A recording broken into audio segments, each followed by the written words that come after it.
Buenas tardes con todos, sean bienvenidos a esta charla de epilepsia. El doctor Eduardo Izaga nos ayudará con su ponencia. Las dudas e inquietudes las resolveremos al final de la charla. Pueden tanto prender su micrófono y hablar o las iremos recogiendo en el chat del Zoom igual.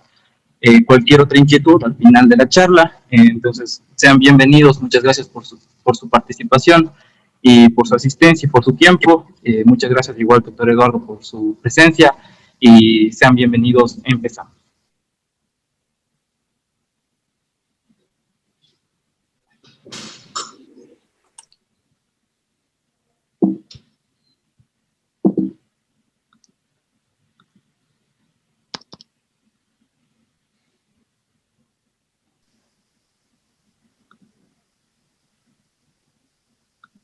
Podemos empezar, no sé si es que nos escucha.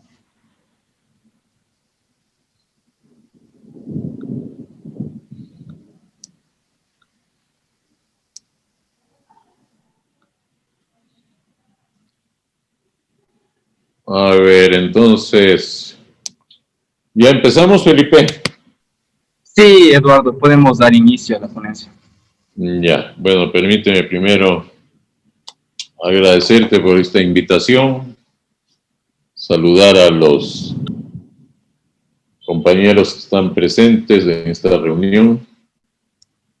Así será un gusto para mí poderme dirigir en un tema que literalmente me ha apasionado pues desde hace creo que unos 50 años.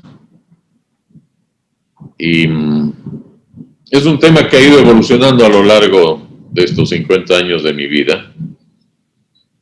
Y uno de los retos interesantes ha sido el poder mantener el interés permanentemente en un tema muy cambiante. Ustedes son testigos ya del enorme avance de la ciencia y de la tecnología. Y en el mundo de la epilepsia, ese avance en la ciencia y la tecnología también se sintió. También le impulsó al tema de una forma extraordinariamente grande, al extremo que ahora sabemos mucho más cosas que hace 50 años. Tal vez ahí es que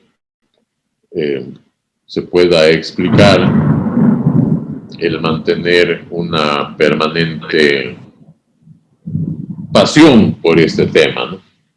Entonces les voy a hablar de las epilepsias y sería importante que ustedes vayan anotando, pensando en algunas preguntas para, a medida de la charla, poder contestarlas. Vamos a empezar entonces.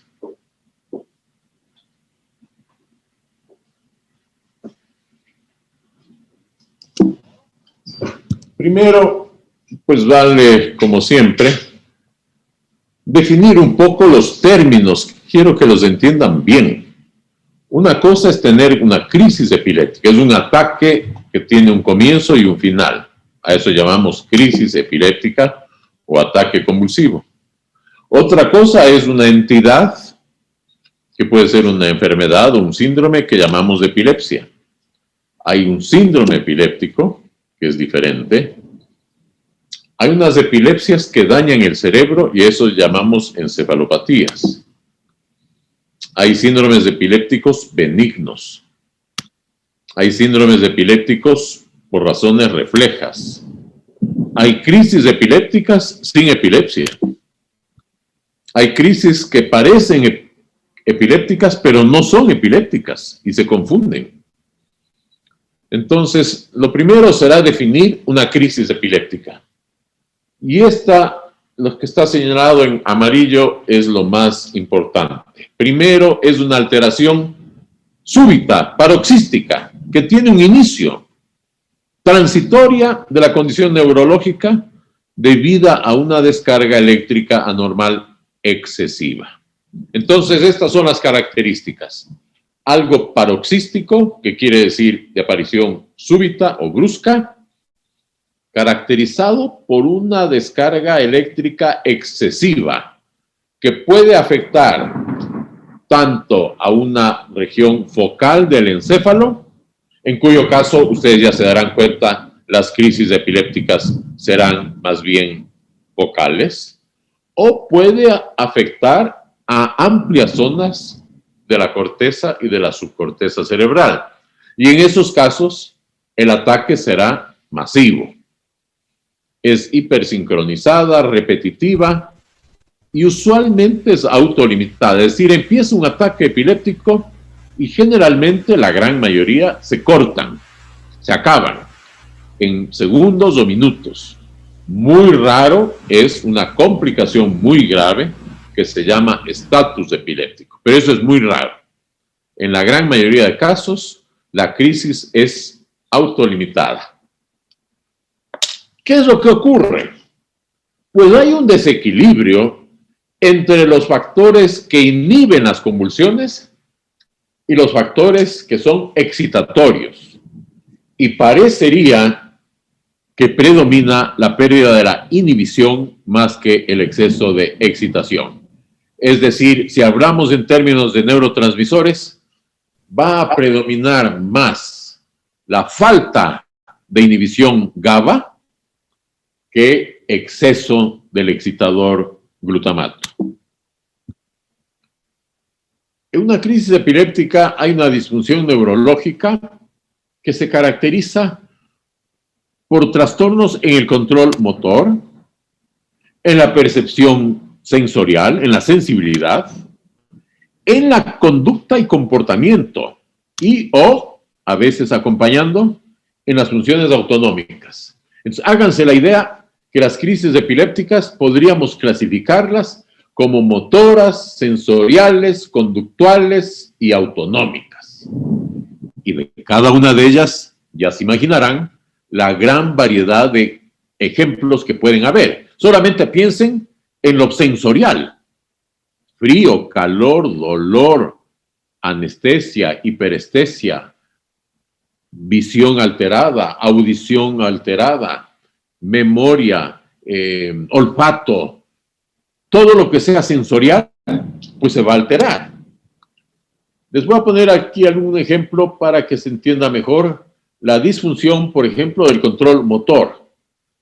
Hay unas regiones de la corteza cerebral que se encargan de la función motriz. Si la descarga anormal ocurre en una de estas regiones de la corteza motora, pues ya se imaginarán ustedes que la descarga epiléptica producirá síntomas motores. Es decir, se va a sacudir un brazo, una pierna o todo el cuerpo, si es que la crisis es generalizada. Hay trastornos paroxísticos en la región sensorial. Esto quiere decir, básicamente, en el lóbulo parietal. Y por eso es que puede haber tal variedad de crisis epilépticas sensoriales, por ejemplo, que de repente aparece un dolor extraño, pero es paroxístico, o que de pronto uno se pone con la temperatura elevada, y eso es una crisis epiléptica, o trastornos en el tacto, en la propiocepción, en la interpretación sensorial, fíjense ustedes. Si la crisis ocurre en las áreas 5 y 7 de Brodmann, la interpretación sensorial de ese fenómeno será diferente.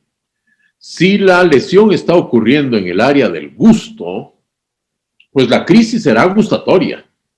Si ocurre en las áreas 17, 18 y 19, que tienen que ver con las cortezas primaria y secundaria y de asociación terciaria visual, las crisis serán de tipo visual y por lo tanto van a ser muy variadas. Fíjense, si es en el área 17, que es el área primaria, la crisis serán luces, serán rayas, serán figuras geométricas.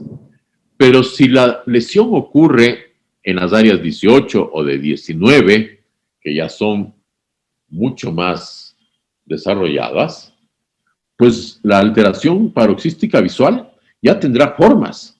Entonces habrá, por ejemplo, alucinaciones visuales. En el tema auditivo también va a haber muchísima riqueza. Por ejemplo, una crisis auditiva en que ustedes oyen palabras. Parecería una alucinación auditiva. Pues sí, eso es. Pero es una crisis epiléptica, no es un trastorno psicótico. Hay trastornos en la interpretación de lo que están oyendo. Trastornos en la memoria auditiva. Por ejemplo, esto que están oyendo nunca en su vida han oído. Y capaz que sí han oído antes. O por ejemplo, algo que nunca han oído, tienen la sensación de que nunca han oído algo. También la memoria visual. Trastornos en el área de la lectura, de la comprensión. Y la dificultad, por ejemplo, para poder expresar lo que hablan. Si la crisis se desarrolla en el área de Broca, por ejemplo, el ataque focal será uno que la persona no pueda expresarse. O se exprese, por ejemplo, con la repetición de sílabas, ta, ta, ta, ta, ta, ta, y no puede hablar más que eso. Entonces, cada una de las regiones de la corteza cerebral que tengan que ver con el mundo sensorial darán crisis epilépticas. Entonces, lo que quiero que entiendan hasta aquí es la gran riqueza semiológica que hay en lo que hemos visto hasta ahora en lo motor y en lo sensorial. Pero ahora fíjense lo que añadimos: conducta, comportamiento y autonómico. Pues ahí hay todo lo que a ustedes se les ocurra.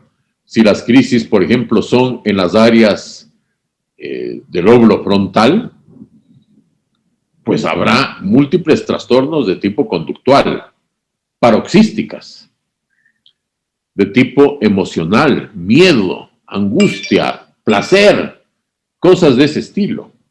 Trastornos de la memoria, procesos imaginativos, trastornos en el tono emocional. Es decir, la riqueza de este tipo de crisis que ocurren en las áreas de la conducta, del comportamiento y de la función autonómica son muy grandes. Hay muchísima variedad.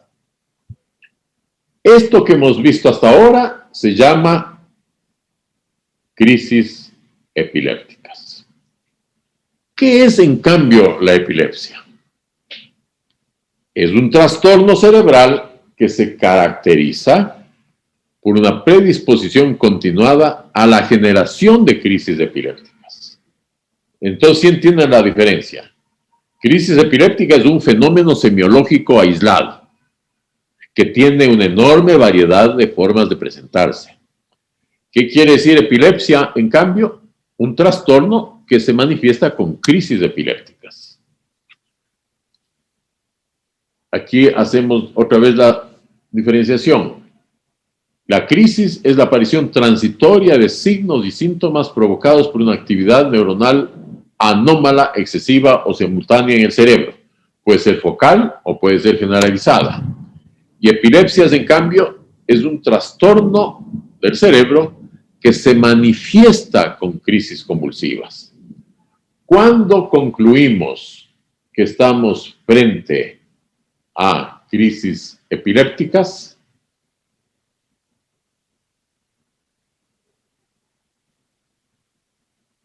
híjole, permítanme un segundo que tengo una emergencia, solamente para que puedan ver ustedes esto, que es una catástrofe neurológica en nuestro medio. Vean esta persona, es el hijo de una señora.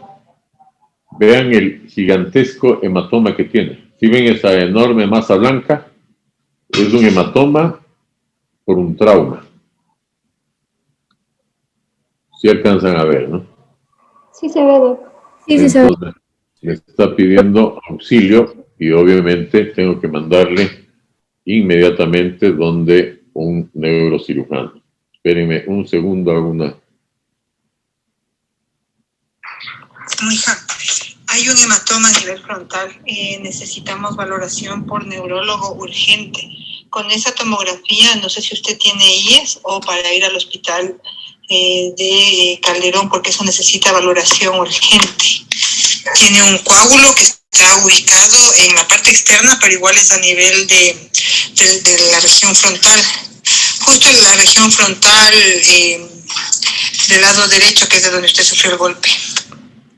Ya, bueno, como ya oyeron, pues hay un error. No necesita valoración con un neurólogo, sino que tiene que ser valorada urgentemente por un neurocirujano. Tania, entonces, llévele urgentemente a un hospital, porque el tamaño de ese hematoma pone en inminente peligro la vida de su hijo. Es urgentísimo que le lleve a que le vea en un servicio de neurocirugía. Es imposible ir a una consulta a una consulta externa. Tiene que ir urgentemente a una emergencia. Usted muestra esta tomografía, pues, y será inmediatamente ingresado. Me cuenta cómo le va, ¿ya? Bueno. Eso quería antes solucionar para seguir. ¿Cuándo llamamos epilepsia? Pues por lo menos deben haber unas 2 crisis no provocadas en más de 24 horas de separación entre una y otra. Una crisis no provocada o refleja y probabilidad de nueva crisis durante 10 años siguientes. Pues el concepto de epilepsia implica recurrencia. Tiene que haber recurrencia en la crisis, como ausencias de la niñez, la epilepsia centrotemporal. Hay un tema que es complicado, que se llama crisis única. ¿Qué hacer si es que hay una crisis única? El riesgo de presentar otra crisis es del 40 al 50%. Entonces, esto quisiera explicarles. Si una persona tiene una primera crisis, ¿qué hacer? Es bien complejo. Si toman ustedes una decisión, por ejemplo, tratarle,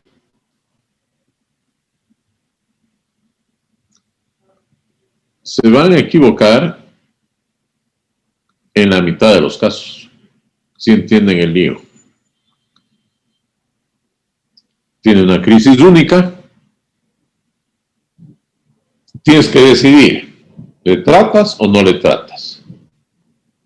Si le tratas, siempre te vas a equivocar en el 50% de los casos, porque esa persona puede ser que nunca más tenga una segunda crisis. Si no le tratas, también te vas a equivocar en la mitad de los casos, porque esa persona capaz que sí va a tener una segunda crisis. Por eso el tema de crisis única es complejo y genera siempre mucha ansiedad por lo difícil que es tomar la decisión.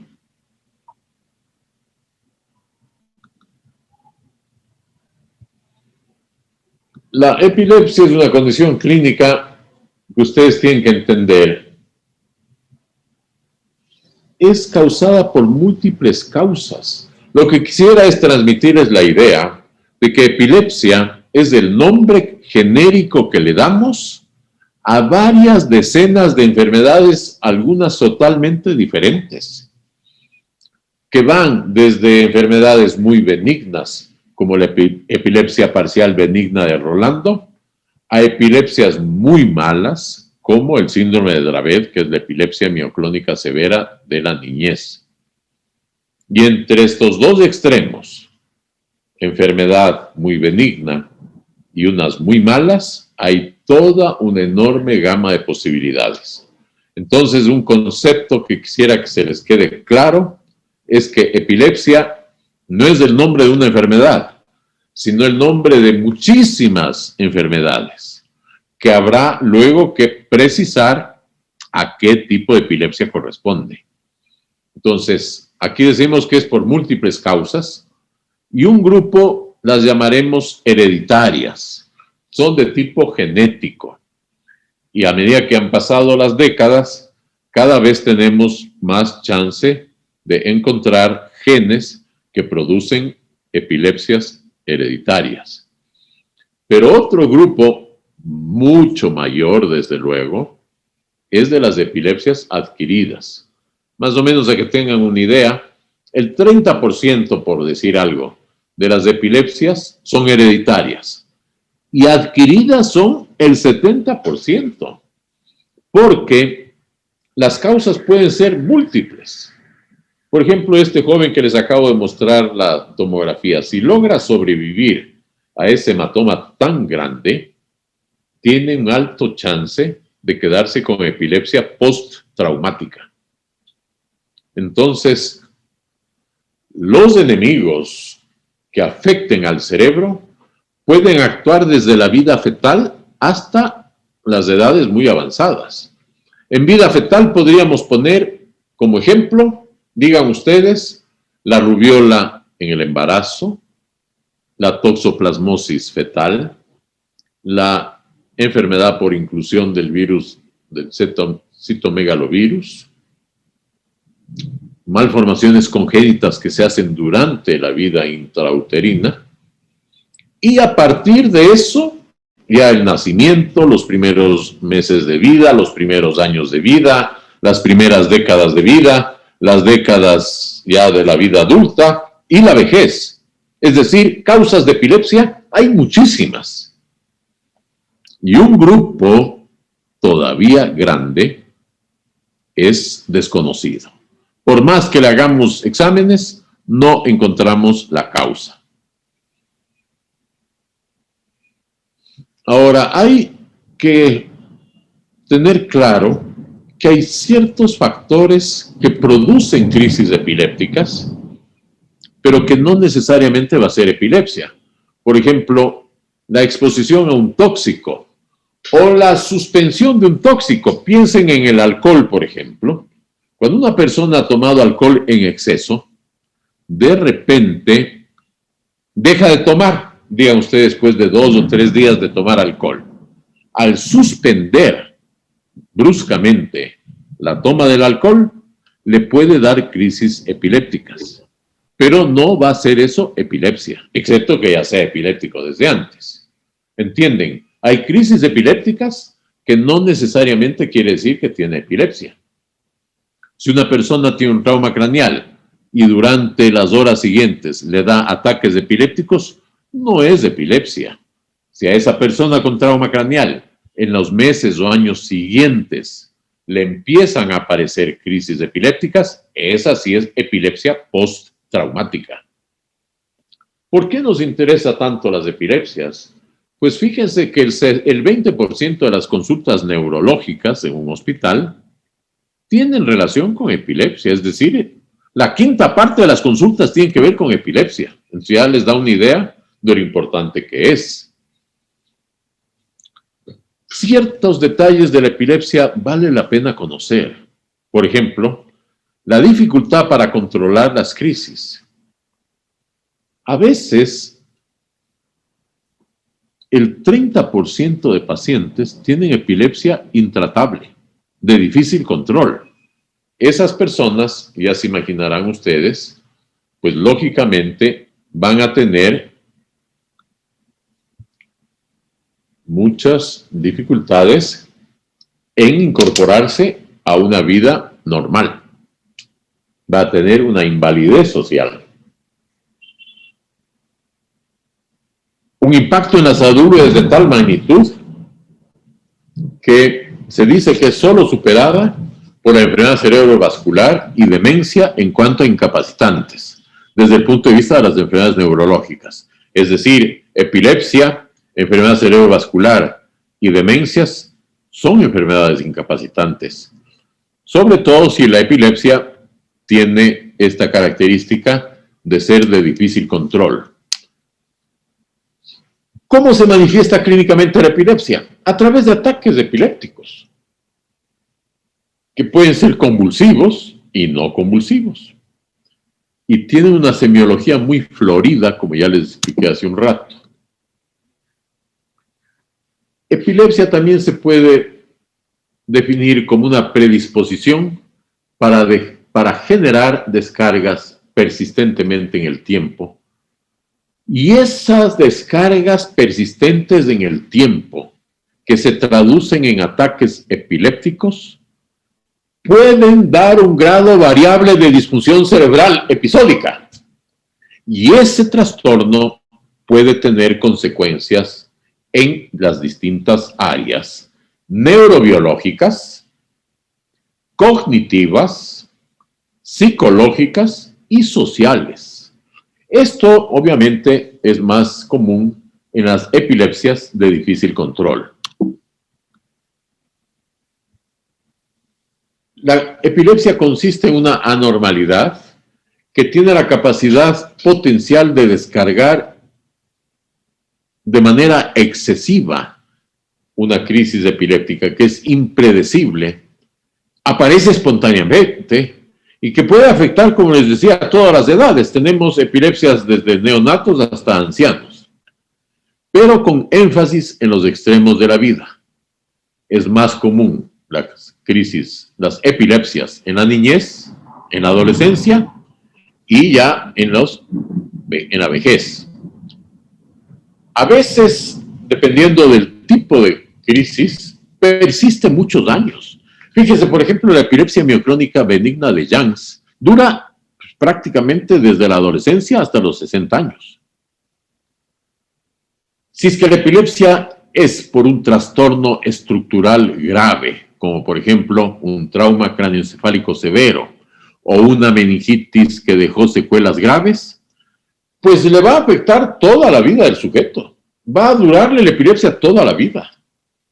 Y eso, ya se imaginan, significa una pesada carga familiar para el cuidador, laboral, porque no va a poder trabajar bien, y económica. Pero sobre todo va a haber un estigma difícil de sobrellevar. La epilepsia es una enfermedad que es un grupo de enfermedades. Y cuando yo escribí mi primer libro de epilepsias, quería poner, pues así han visto los autores, ponen en la primera página una frase. Y yo estaba ahí pensando qué debería poner como primera frase en mi libro. Y puse una que dice: la epilepsia es la única enfermedad en la cual el comportamiento social es más grave que la misma enfermedad. Piensen ustedes, por ejemplo, en la epilepsia mioclónica de Youngs. Piensen, por ejemplo, en la epilepsia parcial benigna de Rolando. Son epilepsias más bien benignas. Pero la sobreprotección familiar y la segregación social a esa persona le hace más daño que la crisis epiléptica misma. Y estas son las circunstancias que están involucradas en la génesis de lo que se llama la personalidad epiléptica. Los epilépticos, sobre todo de difícil control, tienen una personalidad epiléptica muy característica. ¿Cómo clasificar las epilepsias? Pues ya se imaginan lo complejo que va a ser. Las largas discusiones que se han hecho desde el año 76 que apareció la primera clasificación. Y pues yo he puesto aquí como justificación el realizar unas clasificaciones más modernas. Por ejemplo, la clasificación del año 89, que fue la última que teníamos, fue una excelente herramienta para el diálogo universal acerca de las epilepsias. Sin embargo, ya se imaginan ustedes desde el 89 para acá, el nivel elevado de conocimientos clínicos nuevos y la mejor comprensión de los mecanismos moleculares subyacentes hacían necesaria una nueva clasificación.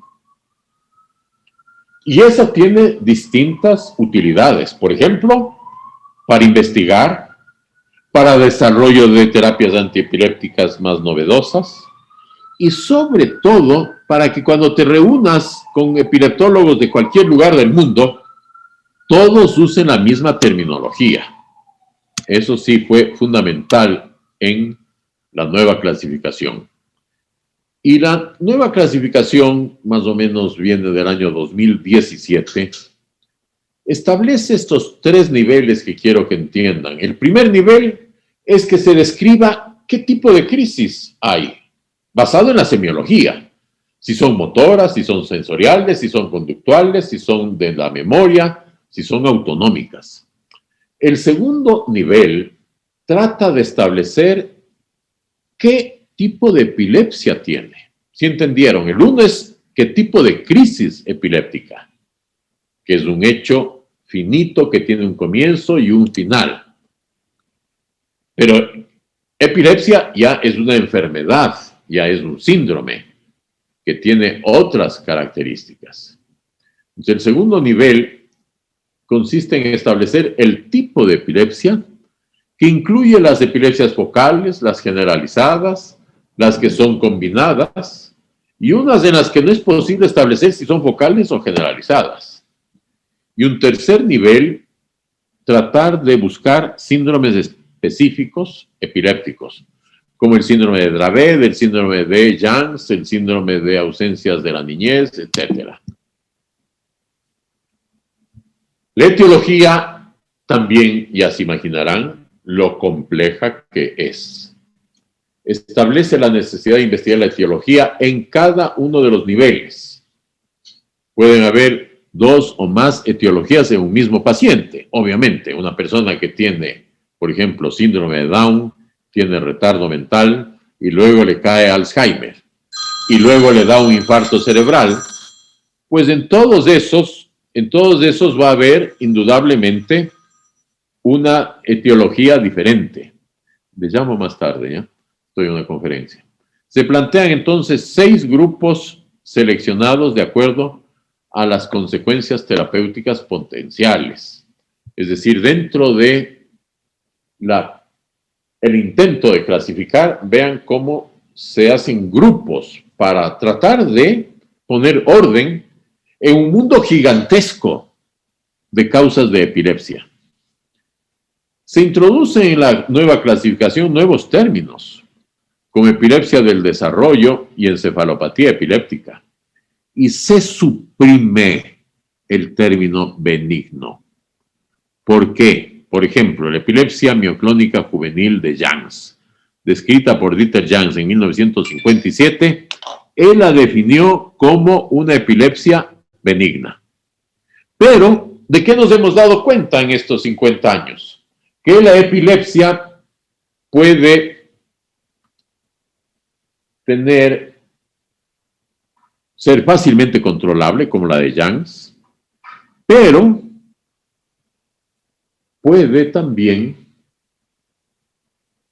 durar 50 años. Es fácilmente controlable, pero va a durarle toda la vida. ¿Le podemos llamar benigno a eso? No. Entonces, la clasificación moderna, con muy buen criterio, estableció el término benigno se suprime. Se aspira a mantener este marco referencial a lo largo del siglo XXI, pero con la idea de ir cambiando. La clasificación es el más importante auxiliar para el manejo clínico del paciente que se presenta con una crisis epiléptica. Claro, si ustedes le clasifican, pues ya van a poder saber con mejores criterios qué tipo de fármaco le van a dar. También entender mejor el tipo de crisis epiléptica, la posible asociación con otros tipos de crisis, cuáles son los potenciales disparadores de las crisis, el pronóstico de esas crisis. Todo eso es muy importante establecer. Es muy diferente tener epilepsia parcial de Rolando, que uno sabe empieza a los 4 años y a los 11 años se acaba, a tener como diagnóstico epilepsia mioclónica severa de la infancia del síndrome de Dravet, que significa, o el síndrome de Lennox-Gastaut, o el síndrome de West, que significa un pronóstico muy malo. La clasificación prevé la presencia de comorbilidades. Vean qué interesante. Este es un nuevo aporte de la clasificación del año 2017, en que mete otras circunstancias. Por ejemplo, si hay dificultades en el aprendizaje. Vean, por ejemplo, las ausencias de la niñez. Son consideradas benignas, porque son fácilmente tratables. Pero el 30% de los niños o de las niñas que tienen ausencias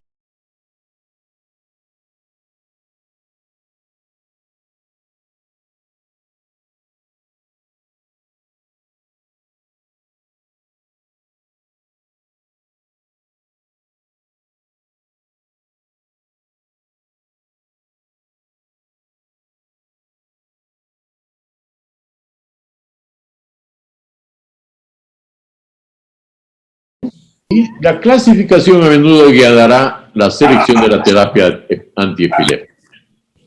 Esto es útil en tratamientos farmacológicos, dietéticos, quirúrgicos o el desarrollo de dispositivos que puedan implantarse en el cerebro. Es decir, clasificar las epilepsias, para que quede claro, es fundamental.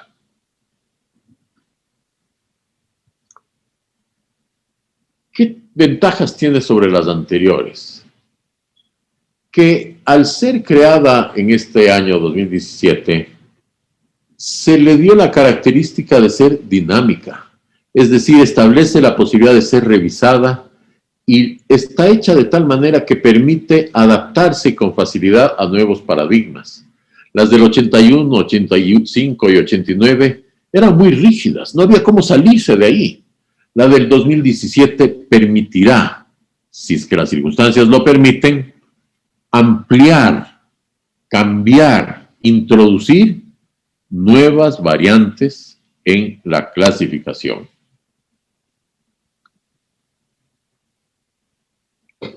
Antes de establecer la clasificación de crisis, es indispensable aclarar si en verdad el síntoma paroxístico se trata de un proceso epiléptico. Habrá que investigar un síncope convulsivo, parasomnias, trastornos del movimiento y otros eventos no epilépticos, como pseudocrisis, por ejemplo. Luego deberá establecerse el tipo de crisis epiléptica. Ya. Un tema muy fregado es este, ¿no? Si es que estamos frente a un ataque epiléptico real o no. Parecería que no es difícil, pero muchos cuadros que parecen una convulsión no son una convulsión.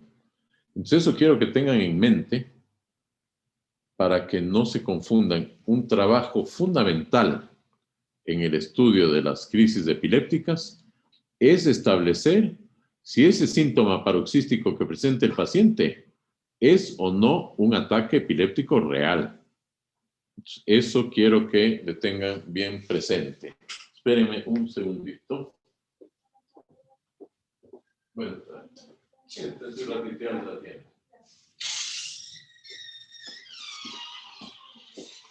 Por ejemplo, puede haber crisis, unas que llamamos pseudocrisis. En la pseudocrisis, el cuadro es muy parecido a un ataque epiléptico. Pero si uno pone atención a la semiología de cada tipo de crisis, se da cuenta enseguida que no es un ataque auténtico. Eso llamamos pseudocrisis. Y generalmente es parte de un cuadro que se llama neurosis conversiva. Entonces, la tarea inicial es, les decía, establecer el tipo de crisis. Entonces puede ser un inicio focal, un inicio generalizado, o un inicio no claramente establecido por dónde va. Se llama inicio desconocido. El inicio focal está fácil de entender, ¿no es cierto? Son estructuras subcorticales limitadas a un solo hemisferio. Si esas sufren una descarga excesiva anormal, pues la crisis será focal. Si el inicio es generalizado, la crisis será generalizada. Entonces, ustedes ya pueden establecer entonces con claridad que hay unas crisis que llamamos focales y unas crisis que llamamos generalizadas. El nivel de lucidez es importante definirla. Tiene que estar el paciente lo suficientemente consciente para saber de sí mismo, tener conciencia de sí mismo, tener conciencia del entorno que le rodea, y él es capaz de contar su experiencia. Si es así, su crisis se llamaba antes simple. Quiere decir que el sujeto está muy lúcido, pero que tiene un ataque epiléptico. El ejemplo clásico es que una mano o un brazo empieza a sacudirse rápidamente. Es un ataque focal de un brazo, de una mano, de la cara, pero el paciente está lúcido, bien consciente de lo que le ocurre. Pero si hay una alteración de la lucidez, y esta ocurre durante la crisis, en cualquier momento de ella, ustedes ya tendrán que hacer una clasificación que diga, tiene una crisis focal, pero la lucidez está alterada. Y el ejemplo más típico es la que llamamos epilepsia del lóbulo temporal, antes llamadas crisis parcial complejas. Entonces, sí está claro esto. En las crisis focales, el individuo puede estar absolutamente lúcido y por lo tanto es capaz de contarnos su crisis, estar despierto pero sin lucidez y no nos va a poder dar lo que ha ocurrido. Vamos a depender de un testigo. Si el individuo está lúcido y le da una crisis focal, será fácil que nos diga si es que se le sacudió bruscamente un brazo, si de repente empezó a ver visiones, si empezó a oír voces. Esas son crisis focales, pero con lucidez mantenida. En otras, la lucidez se pierde, pero no se pierde la conciencia. ¿Entienden la diferencia? Una cosa es caerse al suelo en coma inconsciente, y esas llamaremos crisis generalizadas. Y otra cosa diferente es estar despierto, pero ya sin lucidez. Y eso es propio de las crisis que llamamos parciales complejas anteriormente. Entonces aquí está, vean, la última clasificación de las crisis del año 2017. Si es que es una crisis focal, el individuo puede estar lúcido. Y son las motoras, las sensoriales, las psíquicas, las visuales, las auditivas. El individuo siente lo que le pasó y nos cuenta. Si está alterada la lucidez, entonces ahí ya tenemos que investigar otro tipo de crisis que llamamos parciales complejas y ahora se llaman epilepsias del lóbulo temporal. Tenemos que establecer si es una crisis con inicio motor. Por ejemplo, inicio focal, motor, lúcido y el brazo se le sacude. O inicio focal, lúcido, sin inicio motor. Por ejemplo, de repente un brazo, una pierna, la cara, tiene un trastorno sensorial. Tiene un trastorno visual. No son motores. Son sin inicio motor. El individuo está lúcido. Cuando hay lucidez alterada, tenemos que aclarar si es que esas van acompañadas o no luego de tónico-clónicas. Entonces aquí quiero que entiendan que una crisis puede empezar focal y diseminarse y hacerse generalizada. Cualquiera de estas crisis pueden empezar focalmente y luego convertirse en clónicas generalizadas, que son estas de aquí.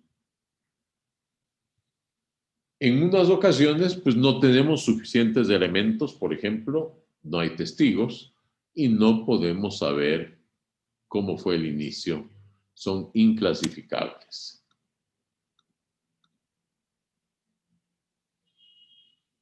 Entonces, bueno, aquí está justo lo que les decía. Aquí ya está más desglosada la clasificación. Vean ustedes qué compleja puede ser. Inicio focal, inicio generalizado, inicio desconocido. Entre las de inicio motor focal, el paciente está lúcido y puede tener todas estas posibilidades cuando el inicio es motor. Pero puede tener estas otras si es que son sin inicio motor. Ahí están las sensoriales, las emocionales. Por ejemplo, una sensación de miedo. Pues no hay un inicio motor, pero es una crisis. Todas estas, entiendan, pueden, si no se inhibe el foco anormal que está descargando, todas estas pueden evolucionar a crisis generalizadas. Eso es bien interesante entender. Dos puntos importantes en las crisis con alteración de la lucidez. Tienen que interrogar a un testigo. Si no hay un testigo, no les pueden contar nada. Y luego tienen que distinguir entre el estado ictal y el post-ictal. ¿Por qué es esto? Porque si a una persona le da, por ejemplo, un ataque generalizado tónico-clónico y ustedes le examinan unos minutos después, no va a estar lúcido. Y van a equivocarse y van a creer que tienen una crisis de inicio focal no lúcida y equivocarse en el diagnóstico. Tienen que estar seguros de que no haya tenido antes un ataque tónico-clónico generalizado, en que por definición la persona va a quedar muy afectada su lucidez durante unos segundos o minutos. Es raro, pero pueden quedar hasta horas. Se llama estado post-ictal. Las crisis generalizadas, vean qué gran cantidad hay. Las clásicas son las tónico-clónicas. Hay otras clónicas, hay otras tónicas, hay otras mioclónicas. Hay otras que son mioclónicas y tónico-clónicas. Es decir, lo interesante de esta clasificación es que se da cuenta que una crisis puede ser mioclónica, pero también tónico-clónica y también pueden ser ausencias. El ejemplo clásico es el síndrome que se llama epilepsia mioclónica juvenil de Jans. En ellas hay mioclonías, como su nombre lo indica, pero también hay tónico-clónicas y también puede haber ausencias. Entonces, esta clasificación permite decir, anotar, que puede haber varios tipos de crisis en el mismo individuo. Y hay otras que son no clasificables.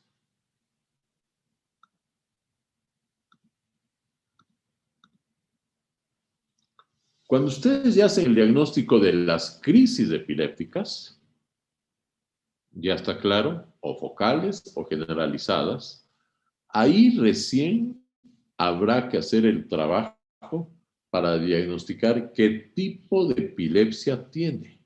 Si es que es una generalizada, o si es una focal, o si es una combinada. Pero aquí,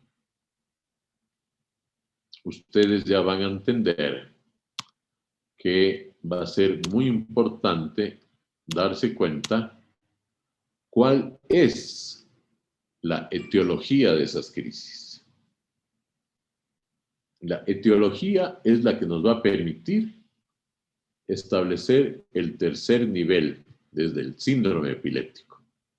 Ustedes van a agrupar por el tipo de crisis, por el trastorno eléctrico, por la imagen, la dependencia de la edad.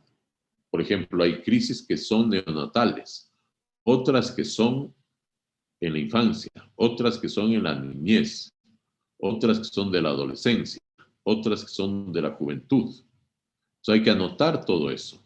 Y si son o no unas que remiten, por ejemplo, las ausencias clásicas de la niñez y la epilepsia parcial benigna de Rolando, tienen remisión 100% al llegar a los 11 años.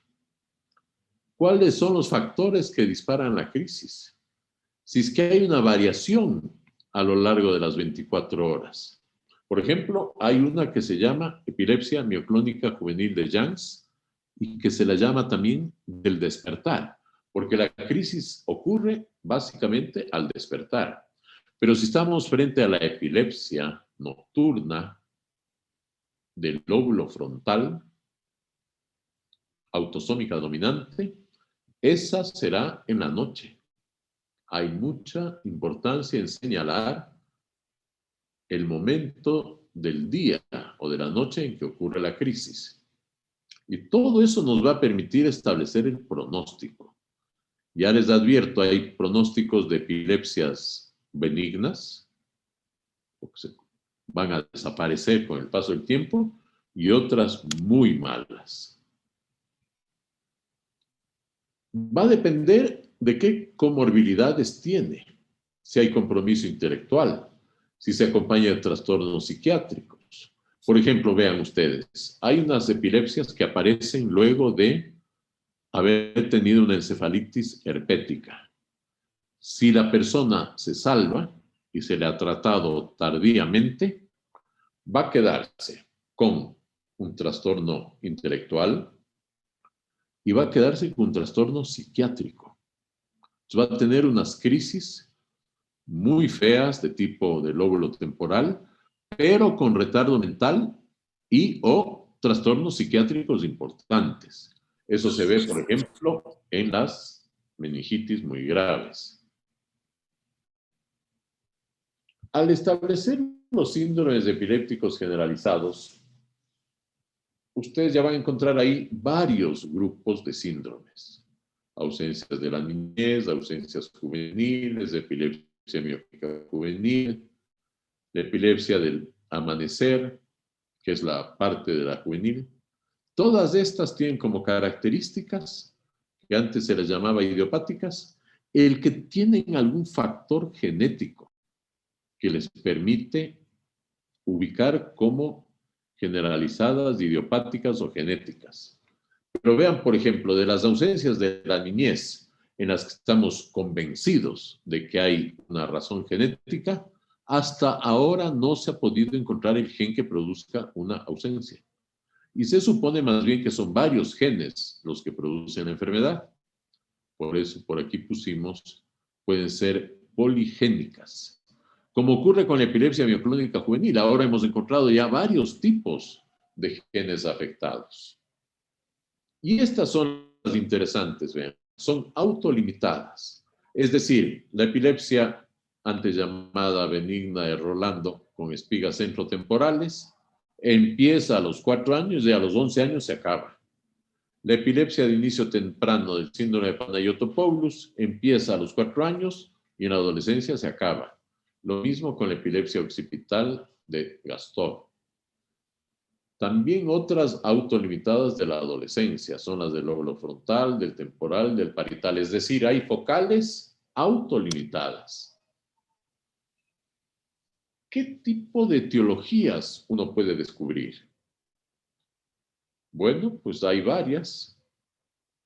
Por ejemplo, por neuroimagen podemos encontrar distintas anomalías que pueden ser estructurales, por ejemplo, un infarto, una hemorragia, por trauma cráneoencefálico, por infección. Piensen en los sobrevivientes de infecciones como la meningitis bacteriana aguda tratada tardíamente, de la meningoencefalitis tuberculosa, que puede dejar una complicación epiléptica, la herpética, que deja una epilepsia muy mala.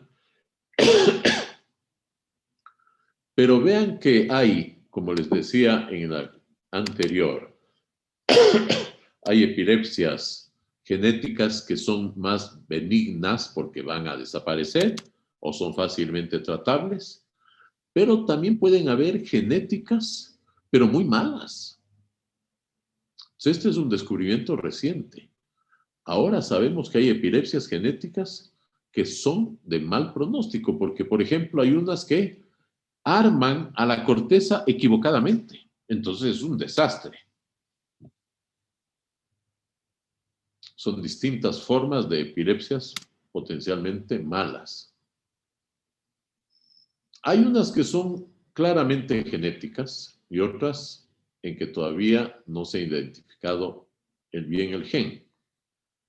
Por ejemplo, las crisis neonatales son claramente identificadas como genéticas. La epilepsia nocturna del lóbulo frontal autosómica dominante es genética. Estas ausencias de la niñez, todas estas pueden ser consideradas como genéticas, ¿ya? Aquí está el tema que les decía de las crisis únicas, que es tan difícil decidir qué es lo mejor hacer.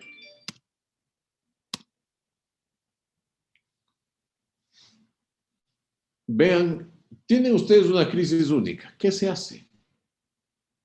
Con la primera crisis no provocada o espontánea. ¿Qué hacer cuando no se encuentra una causa secundaria y no se considera que ha sido provocada? Es decir, no ha sido por tóxicos, por alcohol, etc.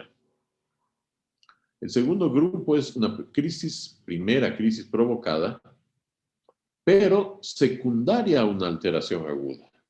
Por ejemplo, tuvo un trauma craneal, tuvo un infarto o una hemorragia cerebral, o una infección del sistema nervioso, o una alteración metabólica como un coma diabético, por ejemplo. Yo recién le vi a un señor con coma diabético y le dieron tratamiento antiepiléptico. Ese es un error, no tiene epilepsia. Lo que tenía era unas crisis epilépticas por un trastorno metabólico. Entonces, no siempre una crisis única significa que va a tener epilepsia.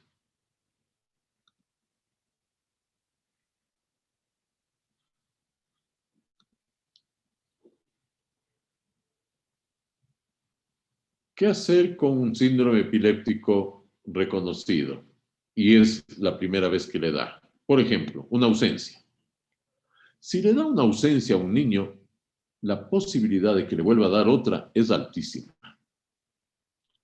Si le da una mioclonía, parte del síndrome de Young's, epilepsia mioclónica juvenil, lo más probable es que va a volver a tener una crisis. Entonces ahí uno se puede ayudar de una resonancia y de un electro, y si encuentra que hay alteraciones, empezarle a tratar. Y este es el otro tema que les decía que es tan difícil, ¿no? Los imitadores de las crisis epilépticas, aunque no sea epilepsia.